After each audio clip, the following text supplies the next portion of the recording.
Morning, everyone. Justin here again from the Van Vlogs in Old Trusted Selwyn. We've got an interview today set up with Richard Fitzgerald from Fitzbrick's Clamps. So, Brad, give him a ring for me, mate. Let's get him on the phone. Here we go. He's on loudspeaker, Brad. Yeah, it's on. Turn it up. Turn it up then. Hello. Hiya, Rich. It's Justin Brickright. Hello, Justin. How you doing? I'm not bad, thank you. You? Yeah, good. Thank you very much. So, we've set the video up for these wonderful clamps. So I'm just showing the viewers, and you can't see this, unfortunately. I'm just showing the viewers what the clamps are. So these are Richard's clamps. So what we'll do, we won't have me talking about Richard's clamps. We get Richard talking about them. So Rich, just introduce yourself and who you are and what your company is and what the clamps are for us, if you wouldn't mind. Okay. So my name is Richard Fitzgerald, and I've been a bricklayer all my life since I was 16. Is that a good thing or a bad thing, Rich? A very good thing. Good. It's been very good to me. I've worked very hard, but it's been very good to me. Yeah.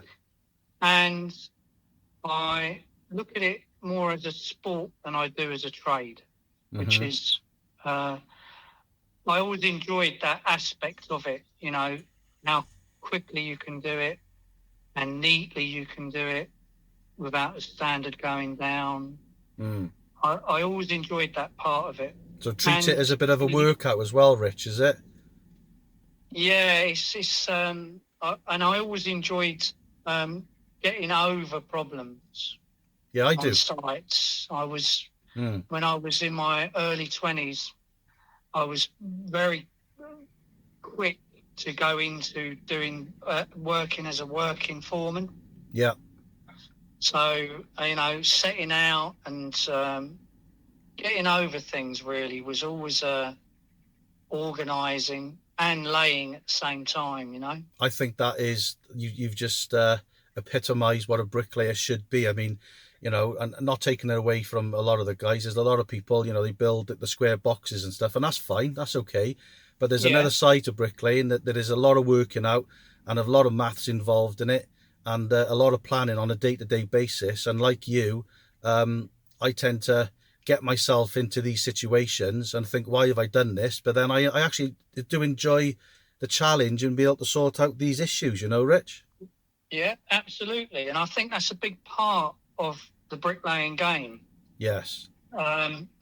I do actually think a bit of it's been lost, mostly because of the way that developers have their buildings designed now. It's a shame because obviously when I was younger, we still had a lot of 9-inch. We still had we were doing Flemish, we were doing English, we were doing all of these different bonds and different setups. Yeah. And for me, there was more money in it at the time because obviously with 9-inch, that was where the money was. 9-inch jack walls, you know, it was good. It was good, very good. Now it tends to be all just 4-inch skins, blocks inside. It's very repetitive. It is repetitive. I think that's a lot of the reason why I left site in the end, because it was just, you know, you just lay in the same brick every day, pretty much. Yeah. You know, and, you know, there's nothing else really to do there. I mean, it's hard work on price. But anyway, your clamps then, Rich. Because you and I will talk all day about that, which is good.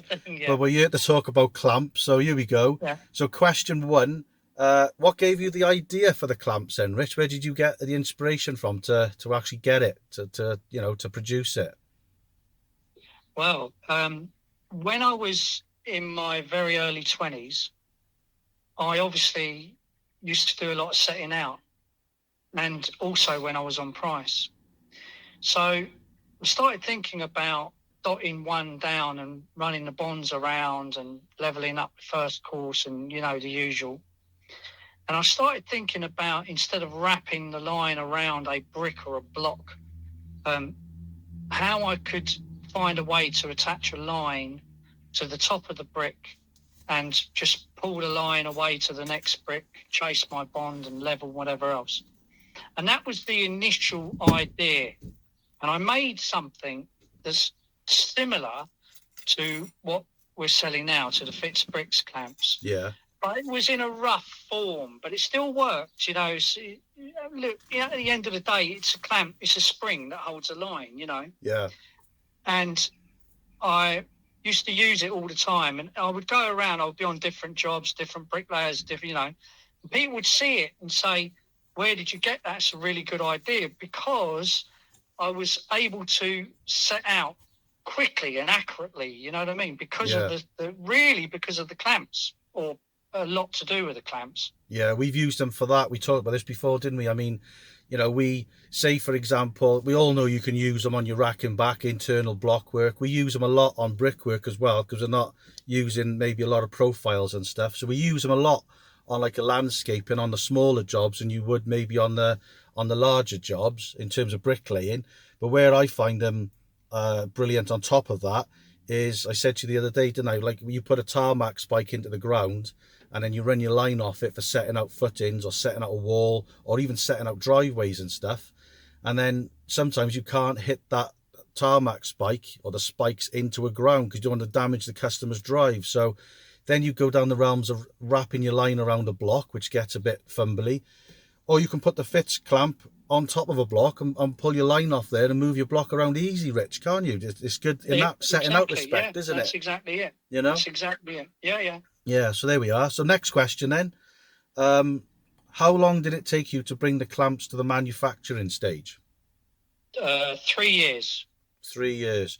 Was that so? In terms of that, then was it a lot of paperwork, a lot of? A lot. Yeah. It's people might watch programs like Dragon's Den, and they look at they always talk about patents, and the patent side is as difficult as it is to actually get it into production. Yeah. And it's very, very expensive. But as most people know, probably because of Dragon's Den, that the patent is a very, very important part of the product. And because, unfortunately, there are, I won't go into it too much. I'm sure a lot of the boys have seen my website and my views on it all.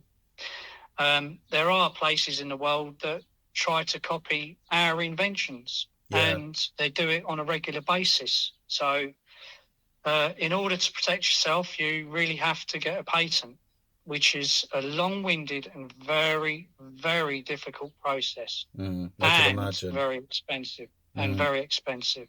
I can imagine. It's quite a big risk, Justin, to try and bring a product to market. It's a big risk. You have the money you need to spend on the patent, because you can't sell your product before it has the patent. You can't do that. I suppose it's about believing in your product, Rich, isn't it? Yeah. Believing in your product and believing that it's going to go into production and be a success. And you don't know the answer to that until you do it, mate, do you? So there's the risk, No, you really don't know the answer.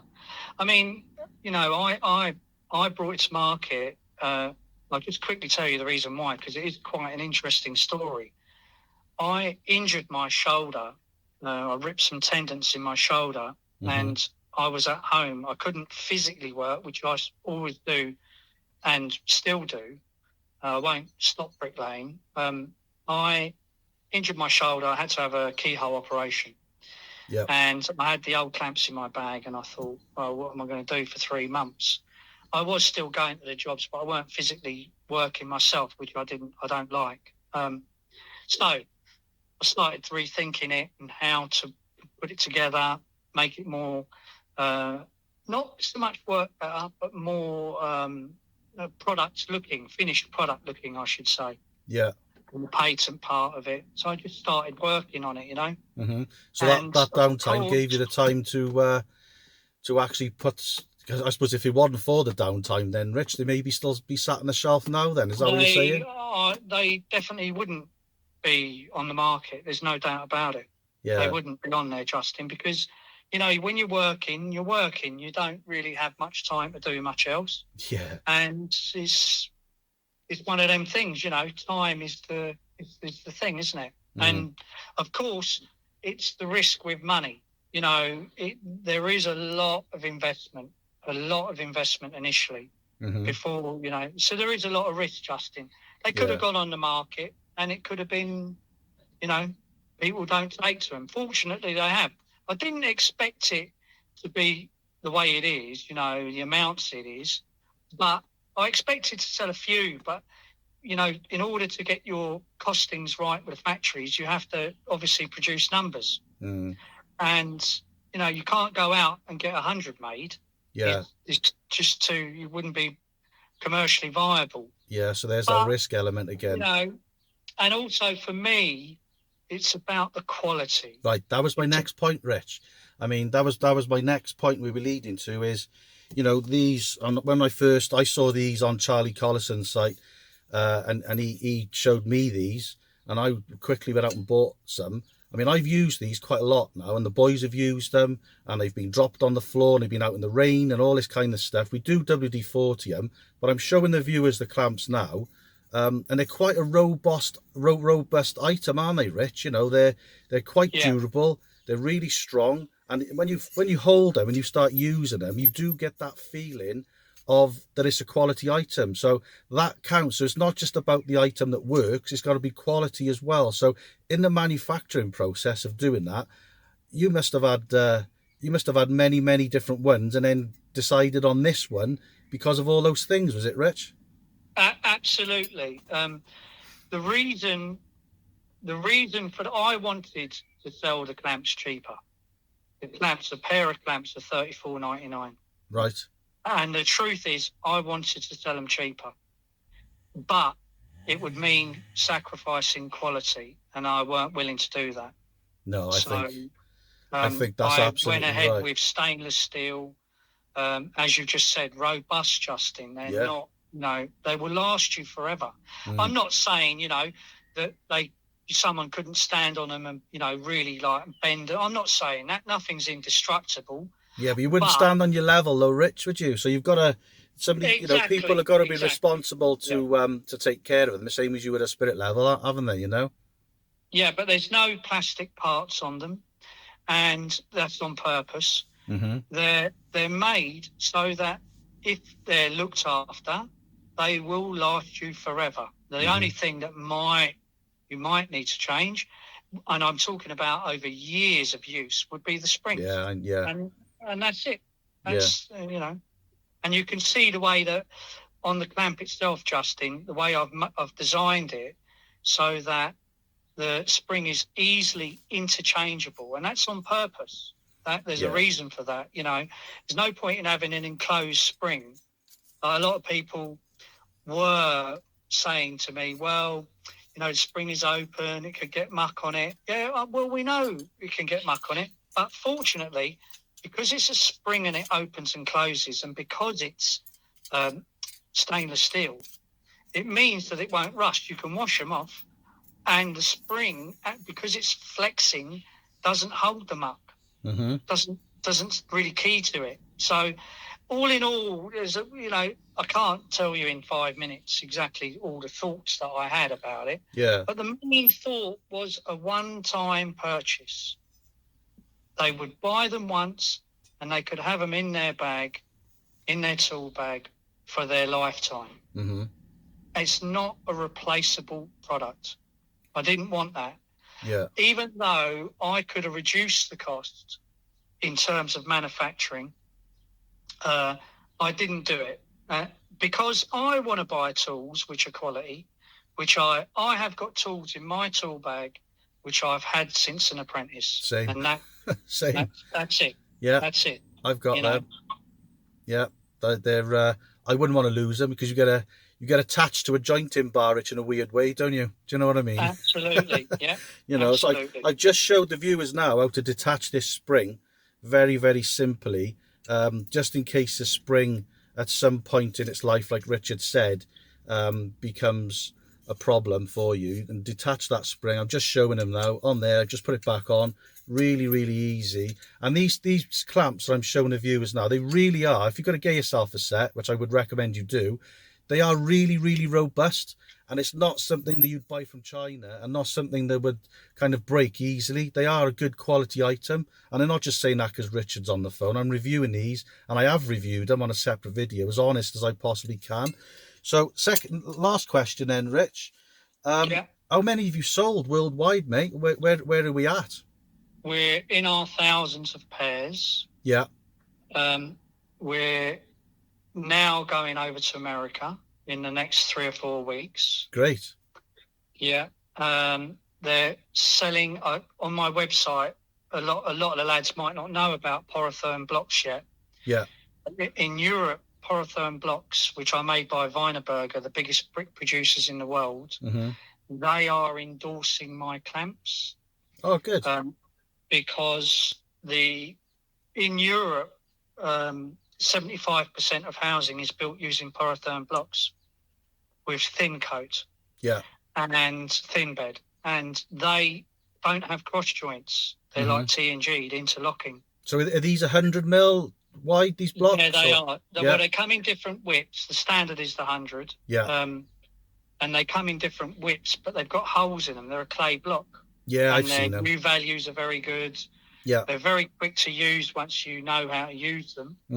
And my clamps are designed to fit into the holes of the Porotherm blocks for any width of Porotherm block produced. So that's another big avenue for the clamps, which is, again, something that I come across. I was using the Porotherm blocks quite a long time ago when they first came here. And I often thought, well, we need to find a way to pull the line. And I used to use my old clamps before I developed these ones to do the Porotherm block. So one went in. Then coincidentally, I deal with a builders merchants called E.H. Smiths, and they are the number one brick merchants in the UK. Very forward thinking. Any bricks you need, any amounts you need, they're the people. They are really good. And I knew them from buying bricks and blocks over the years. So they were the guys who are in charge of selling Porotherm blocks in the UK. And I already knew them. So I went there, demonstrated.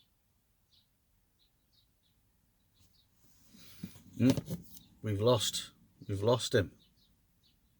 Right, Rich, where were we, mate? Keep going. Yeah, well, I was just talking about the Porotherm blocks, and there's no cross joint for a pin. So for a line pin, which means that my clamps are really, really suitable. Yeah. Because you clamp to the top of the block. Righto. So there's a lot gone out to Europe, and more obviously will go out. They're actually being endorsed by Wienerberger. Oh, UK. That's good. Yeah. Because you see these blocks, they're the type of ones you see when you go on holiday. You see them out in places like Spain and Portugal and Greece. That they're the types of blocks you're talking about, Rich, is it? Yeah. Well, mostly it's Germany, Austria, Holland, Belgium. They're kind of the big brickwork, already quite big brickwork countries. Do you know what I mean? Yeah. So, especially Holland, as we know. So yeah, it's. But just to go back a bit, I know I don't want to take too much of your time, but I'd like to explain it because it's quite important. When I first developed them, the first idea was obviously about pulling lines for setting out, yeah? Yeah.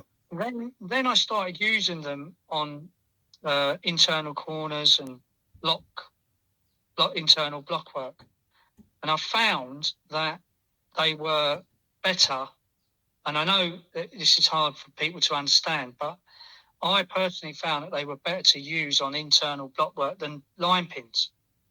So, because what I was doing is you roll off the line, leave it on top of the corner, leave it slack, I call it smiley face, and then you're using the clamp, sliding it up and using it as a tingle on your corners. That's another point, Rich, isn't it? That's another point. They do make a really, really good tingle, don't they? Because I'm showing the clamps now, and like you said, if you're on a long pull on a line, you can just slot your Fitzbrick clamps into there, put them on that little on the little like grooves you've got on the one side, and you can slot them in as a really easy, quick Yeah. tingle to go on as well, Rich, can't you? Oh yeah, they're very, very good. Well, they don't get lost. They're put onto the tingle brick very accurately. Mm. So yeah, there's a lot of different uses for them. I've obviously look at the videos and I look at the comments, and there's still some parts to using the clamp that a lot of people haven't really picked up on yet, which is the reason why I'm explaining about the smiley face line Right. slack. If they started using them like that, they would find that it really very, very useful, very useful for that. I'm not just saying that because they're my clamps. I'm saying that because they are. Do you know what I mean? Yeah. So I Fair don't want to sound too salesy. I'm not at all. I'm a bricklayer after all. So I'm That's not fine. really a salesman. No, nor me, mate. Right. So, lastly, then, Rich, to pick your brains a little bit, Yeah. any other inventions, mate? Have you got anything else kind of lined up? You may not want to share it with us, but if you've got anything else in the pipeline that you're working on, or something you could share with us at all? Yeah, I've got 4 other patents. Wow. I've got 4 others, and I'm bringing one of the tools to market. I'm hoping in the next three weeks, maybe even less, but I'm still sorting out some slight bits about it. Not so much the tool, more about how to get it out there and stuff. Right. And so the thing is that I have been asked by other new tools, brickwork tools, to combine up. Like that I would sell on their website, they would sell on mine, but I didn't want to do. I politely said no. Yeah.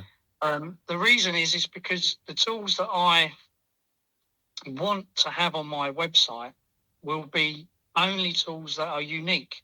And haven't been made before. Yeah, that makes sense. Yeah.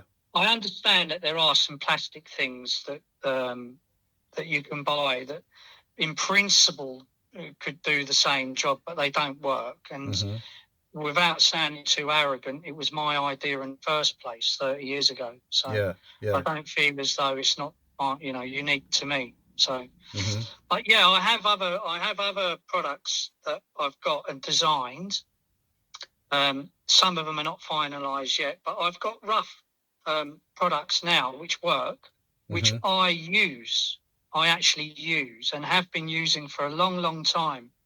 So it's one of them things, at the end of the day, I bring them to market. I want people to come onto my website only to buy tools that don't exist. They are completely unique to me. I suppose the good thing, Rich, sorry to interrupt you there. I suppose the good thing is as well, you being a long time served bricklayer, you've got the experience in laying bricks out on site.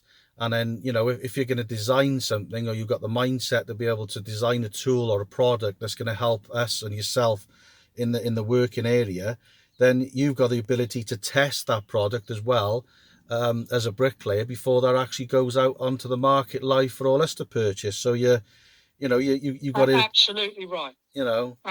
That's it. If I've got even the smallest inclination that there is even the tiniest detail is not absolute, then I wouldn't put them on the market. Yeah, sure, brilliant. Well then, Rich, the thing about it that I enjoy the most, Justin, is I enjoy watching the boys and girls using them. Because it's nice to have something to think of something and make something that bricklayers are saying that they really like using. You got a good satisfaction. That is really important to me. You know what I mean? More important than trying to make money from it, and that is a more important aspect to it than anything else for me. Yeah. For people to say like yourself, Justin, I really like them. I really find them useful. It's something that bricklayers will use, hopefully. That's it. For me, that's a big thing. Very big, the biggest thing. No, I get that. If you're putting your name Yeah, behind it and you're putting your all into it and you've put all the background into it, I mean, none of us can really imagine how much work you've put into designing it, manufacturing it, painting it, and then getting it out there. And then after all that, if people are saying that they like them and they want to use them, then obviously that's going to give you a lot of satisfaction, Rich, isn't it? You yeah, know? yeah, absolutely. That's the biggest part to the whole thing. I mean, when you look at something, it's like a lot of things. When you look at something, including me, that's already been done, you don't appreciate the amount of detail. Yeah. It's humongous We detail. can You know, only drawings imagine. after But drawings after drawings, mhm. prototypes. But I So think a bricklayer is somebody good to be able to design something in bricklaying, because I'd like to think that all of us within the bricklaying community, we, you know, when we do our work on a day-to-day basis, we're all taking pride in that work. You want to stand back, or you should want to stand back at the end of the day and think, yeah, you know, I did that. You know, you got that job satisfaction. So you've got that bit of, well, I call it a bit of OCD, because I like to get things absolutely perfect. And then if you've worked on that scope all your life, working under those guidelines, then that would help you in your process of designing and manufacturing something. Because you're a bricklayer at the start, Rich, isn't it? You know. I couldn't have put it better. That's exactly it. Yeah. So where can we buy these clamps, and how much are they, Rich? They're on my website, which is brickworktools.com, Okay. and they're $34.99 for a pair. Okay. And have you got them in stock at the And a moment? very important part of this, Justin, and I don't want to say anything that's untoward, but a very important part is they are made here. Made in the UK. They are. Proudly And made in the UK. they are made in the UK. Brilliant. Yeah. Absolutely And fantastic. that is part of the reason why I couldn't get the costs lower. Yeah. Because I believe that we should be doing business, we should be supporting one another and promoting our own factories, our own tradespeople, our own. I'm not saying this in any untoward No, way. I understand exactly where you're coming from. I do get that. And, you know, that's a subject, again, Rich, we could probably talk about for the next hour, but I do get exactly where you're coming from. So we can get these, just to reiterate then. So you're talking brickworktools.com, and they Yes. are £34, Richard? It's $34.99. And are they ready to go now if somebody wanted to order them in stock? Oh yeah, I've got. I'm selling a lot, Justin. I don't want to, say too much, but I'm selling a lot of numbers of these clamps. Yeah. Yeah, I know you're a humble guy, Rich. But I listen, don't want to. Yeah. I really appreciate you coming on, and it's our first video on the channel in terms of interviewing somebody, and it's been really informative. I've spoken to you before, probably speak to you again. Keep in touch, and we'll be interested with bated breath to see what this other product within the next couple of weeks is going to come out, and see hopefully they're as good as the clamps, Rich. Yeah, I'm hoping. Could I just say something, Justin, before we get off? Of course. I want to thank the bricklayers. My fellow bricklayers, let's call it, yeah. Mm-hmm. I want to thank them because they looked at it and they took them on, and thankfully they like them. So I'm very grateful to them for buying them, and I'm also very grateful to them for seeing how they can be used and how beneficial they can be to them. So just like to say thanks to them. Yeah, no, that's much appreciated. That is Much appreciated from. I can speak from all bricklayers. It's appreciated from us as well, because it's an old trade. There's a lot of tools that you're using from many years ago that haven't changed. So like laser levels and dumpy levels, things change. So if there's anything anybody, and especially if it's a bricklayer, can bring to the job, then I'm sure bricklayers all over the place will embrace that, like they have with you. And it's a great story, Rich, and it's a great success. And I wish you further success, and I hope everything in the future with your other inventions goes well, mate. Okay, that's great. Thanks very much, Justin. Brilliant. I appreciate it. Thank you for your time, and speak to you again. No problem. Thanks, Thank you, Richard. Justin. Take care. Bye-bye. Bye-bye. So, there we are. Richard Fitzgerald from Fitzbrick's Clamps.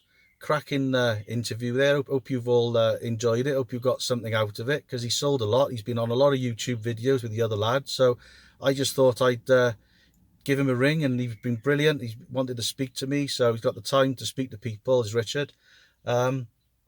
Fantastic. Any questions on it, leave them in the comments below. Please like and subscribe, and see you on the next one. Take care. Cheers. Bye-bye.